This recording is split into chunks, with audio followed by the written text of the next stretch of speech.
It's the Lord of the Isles, the Beast. It's Lagavulin 16.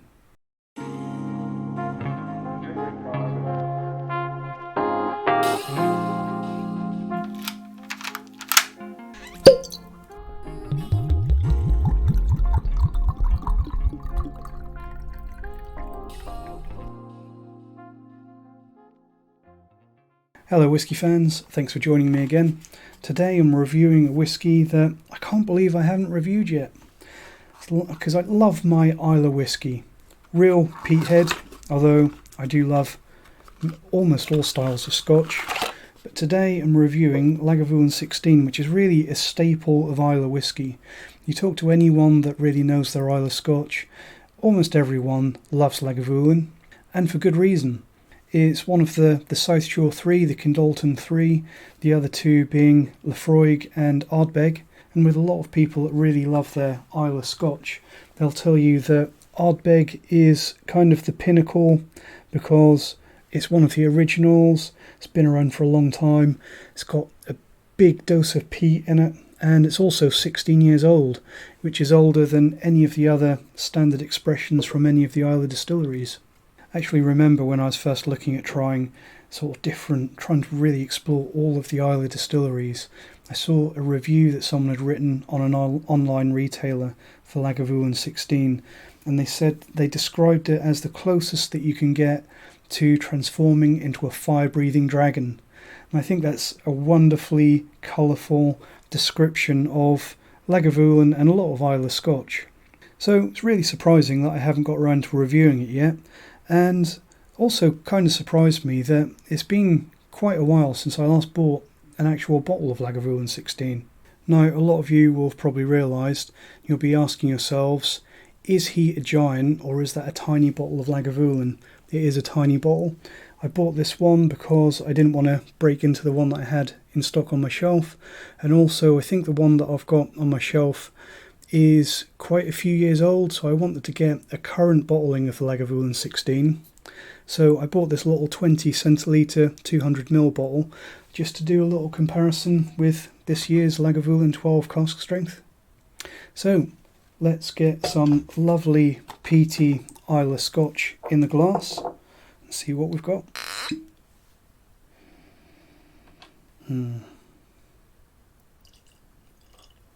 It's like an old friend. An old friend that you like.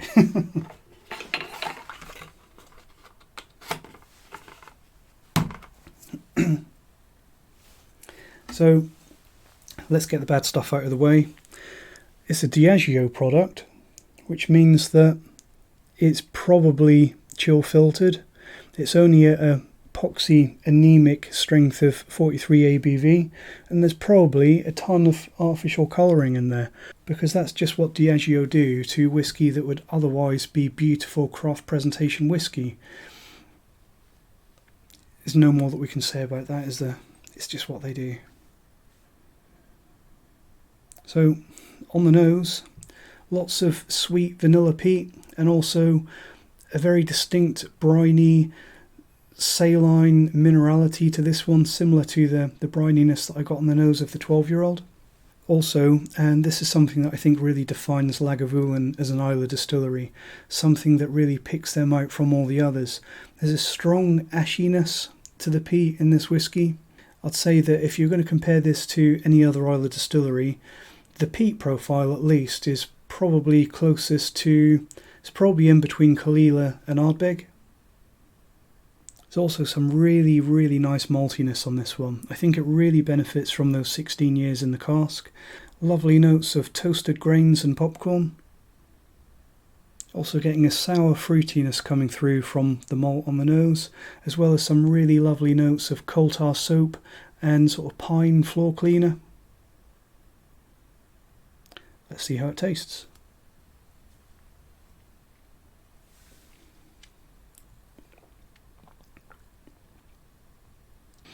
This really is a very, very different beast to the 12-year-old cask strength.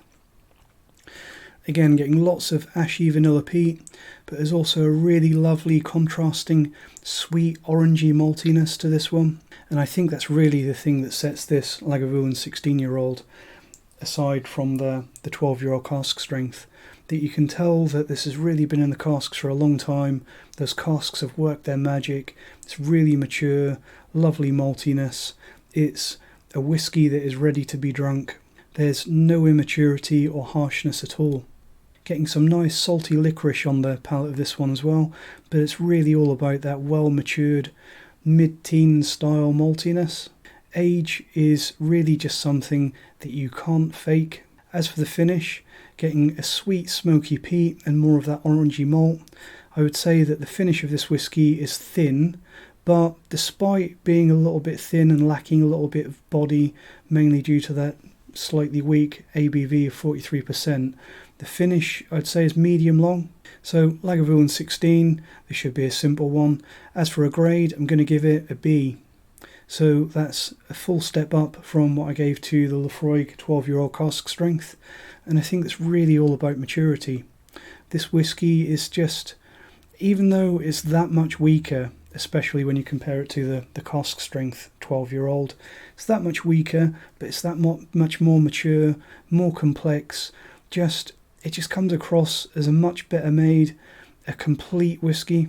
One big impact that I think that those extra years have is that the spiritiness that you get, it's identifiable, easily identifiable as Lagavulin spirit, but with the cask strength, you've got a rather youthful and sharp lemoniness to the spirit, whereas the spirit that you get and the malty notes that you get in the 16-year-old, it really evolves into more of a broader orangey type of experience, and the maltiness, whereas it's very sharp and a little bit narrow in the 12-year-old cask strength, it's really much more of a broader, enveloping maltiness. Now, I think that that's definitely at least partly down to those extra 4 years, but possibly also because they've put some different cask types in this whiskey. Whereas it is all American refill casks in the 12-year-old, they use a broader range of refill casks in the Lagavulin 16, and I think that definitely shows that there's something different going on in the maturation process. Saying that, it's not an obviously sherried whiskey. It's definitely nothing like your Ardbeg Ugadal. There's no overt sherried notes in this whiskey. It's having a much more subtle impact on the whiskey than that. Something else that I need to talk about with this whiskey, and the reason why I went out and bought a new bottle, is quality. A lot of people, if you look online, they'll be saying that quality is dipped with Lagavulin 16, that it's not as good as it used to be, that standards are slipping. In my opinion, I think that it probably has slipped a little bit. I think in particular in the amount of body, the amount of depth that you've got on the palate, it is a little bit weaker and a little bit less flavourful than it used to be, but I think that it's a minor difference. It's really not changed all that much in my opinion. For me though, the sticking price in this whiskey, this Lagavulin 16, is really all down to price. Now, I've been drinking whiskey long enough that when I first bought a bottle of Lagavulin 16, it was, I think it's around £35 for a full 700ml bottle, and I know what you're all thinking, but it actually wasn't that long ago. I'm probably talking 10 to 12 years ago, and you look at prices now, and a 700ml bottle of Lagavulin 16, at least here in the UK, you're looking at nearly £70 for a bottle.